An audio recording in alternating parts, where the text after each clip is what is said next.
broadcasting live at Rizal Technological University, Boni Campus. Here's AFC News. And we're back again here on AFC News.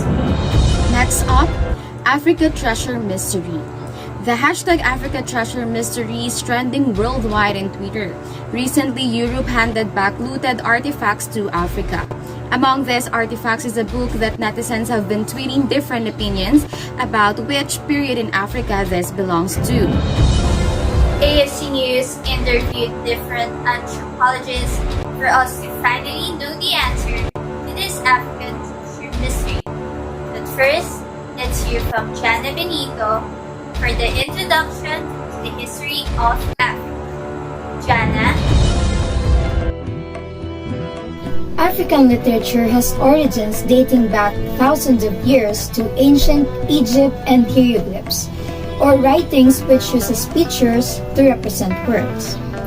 These ancient Egyptian beginnings led to Arabic poetry, which spread during the Arab conquest of Egypt in the 7th century and through Western Africa in the 9th century CE. These African and Arabic cultures continued to blend with the European culture and literature to form a literary form. And together, we have here Miss Heather, who can share us some insights about the history of Africa. Miss Heather, can you share us insights you know about Africa? Africa experienced several hardships in its long history, which left an impact on the themes of its literature. One hardship which led to many others is that of colonization. Colonization led to slavery. Millions of African people were enslaved and brought to Western countries around the world. From the 16th to 19th century, the spreading of African people, largely against their will, is called the African diaspora. Thank you so much, Miss Heather. That was very interesting. But how about the written literature that was developed in Africa? Can you share us something about that? Well, Sub-Saharan Africa developed a written literature during 19th and early 20th century. This development came as a result of missionaries coming to the area. The missionaries came to Africa to build churches and language schools in order to translate religious texts. This led to African writing in both European and indigenous languages. Thank you so much, Ms. Heather. And once again, for a reliable and honest report, this is Jana Benito reporting for AFC News. Thank you, Jana Benito. Now, let's hear from Jenny for the Axon Period.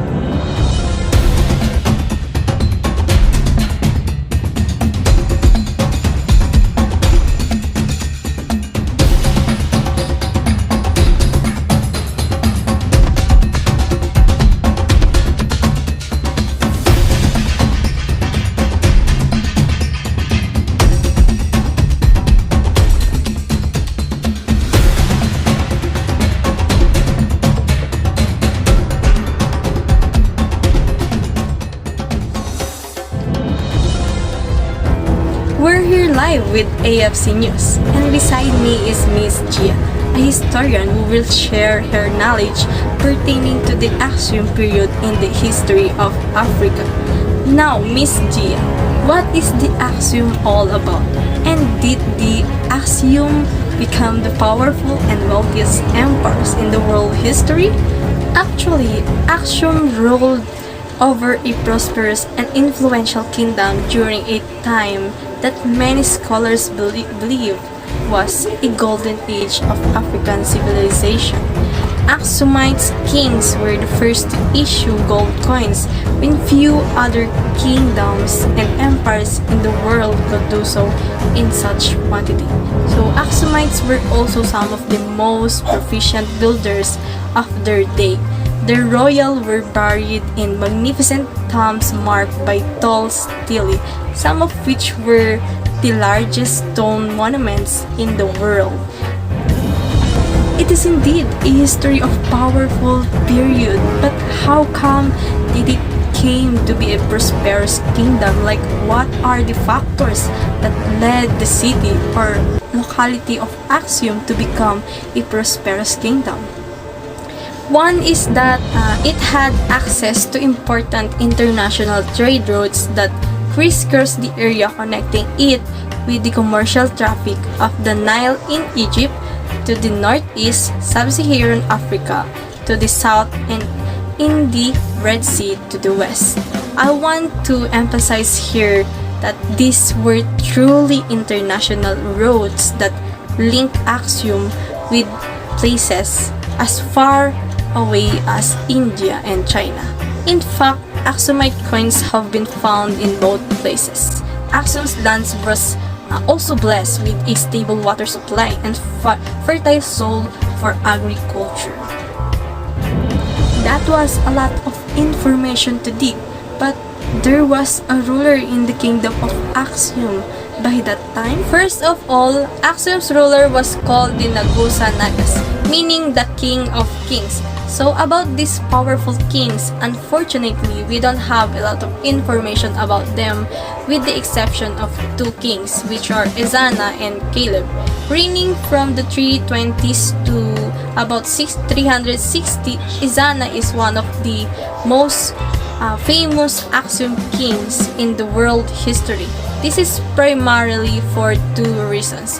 One is that he left several inscriptions that detail his conquests as well as the vastness of his territories that he controlled. Many of these texts are written in three different languages: Greek, Sabaean, and the local Gayas language. The second reason is because Ezana converted to Christianity, assuring in the start of Ethiopia's identity as a Christian nation. So what one can actually see Ezana transition from the local polytheistic religion of his time to Christianity by examining the coins he had minted.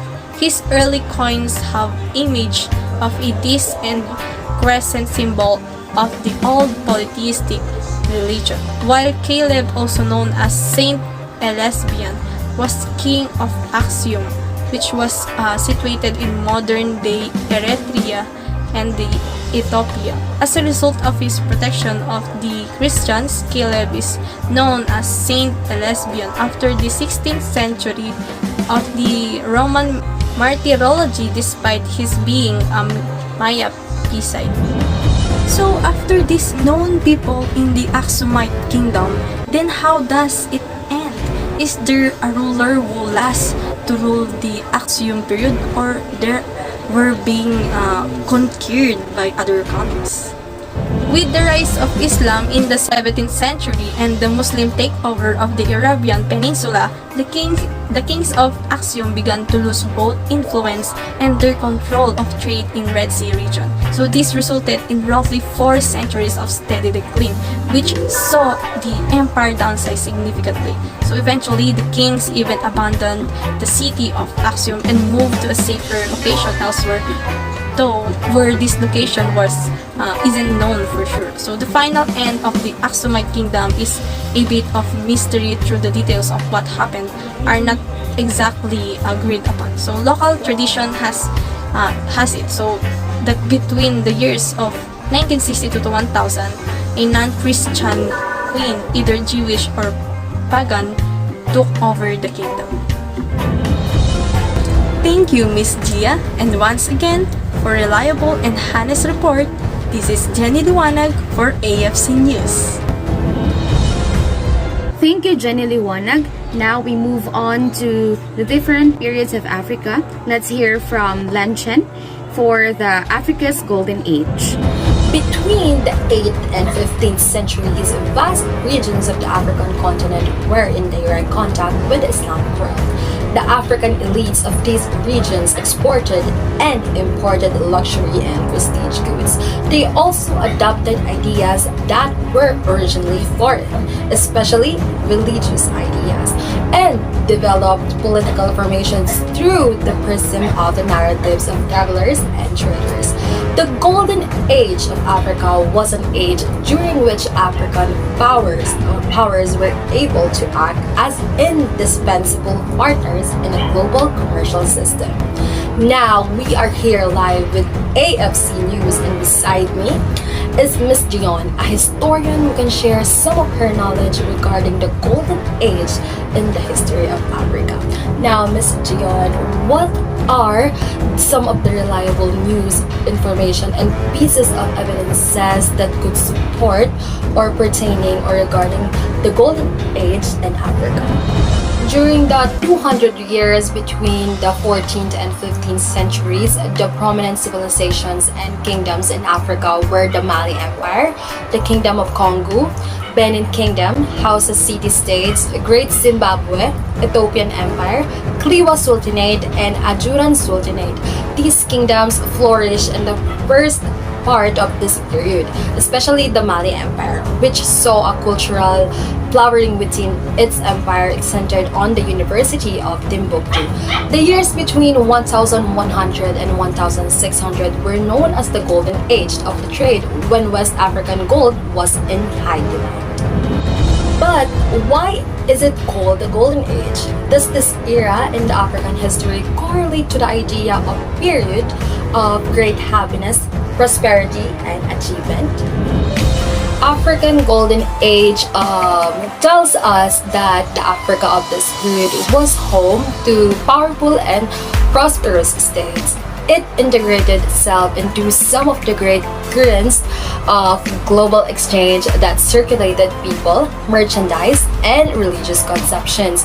It witnessed the development of cities where African princes had their palaces, where foreign merchants resided, where luxury products and enslaved people were exchanged, and where mosques of churches were built. Africa was then a significant player in exploiting its resources, among which gold held a prominent place. However, based on what I have researched, there are still a lot of people or some people who neglect the idea of Golden Age in Africa. Why is that? To answer that question, I think yes. Some people still neglect the Golden Age in Africa. The first reason for the neglect of this Golden Age is that few African societies of this period use writing or kept archives that could testify from within to their power and prosperity. But they cannot deny that many ancient African civilizations produced written texts in diverse languages and writing systems. Thank you, Ms. Gion. And once again, for reliable and honest report, this is Lenchan Liquido reporting for AFC News. Thank you, Lenchan Liquido. Now let's hear from Janice about her report in foreign influences. Thank you, Mrs. Normal. Foreign influence has reached Africa. So a lot of us asking, when did the foreign influence reach Africa? Here's Silvera Castro for the details. Thank you, Ms. Janice Montante. In 1958, over 200 writers from Asia and emerging African nations descended onto Tashkent, the capital of the Soviet Republic of Uzbekistan. W.E.B. Du Bois, at age 90, had just flown from Moscow, where he persuaded Nikita Khrushchev to found an institute for the study of Africa. Some of the younger delegates would go to become the leading literary figures of their countries. The Soviet state believed in the capacity of the literature to transform society and invested heavily in literary engagement. Even with societies very different from its own, the Afro-Asian Writers Association was the main organizational vehicle of the Soviet engagement with post-colonial literatures. Its main goal was to forge an international alliance among the literatures of the two continents, aims at achieving independence from publishing centers of Paris, London, and New York. The 1958 Tashkent Congress of Afro-Asian Writers was only the first of 8 congresses in the history of the association. Its takeover by Maoists during the Sino-Soviet split of the early 1960s plunged the movement into its first of several crises. The association's last head and general secretary of the WHO associations was Alex Laguma, who was living for the most of that time in Cuba, doubling as a representative of the ANC. The Bureau sought to serve as a depot of literature produced in different parts of the literary Third World and maintain the day-and-day connection among national writers' associations. The association's literary magazine, Ludus, published contemporary prose, poetry, folklore, criticism, and book reviews by African and Asian writers between 1968 and 1991. In its basic idea, the magazine strictly resembled international literature, the Moscow-based periodical of interwar leftist literature.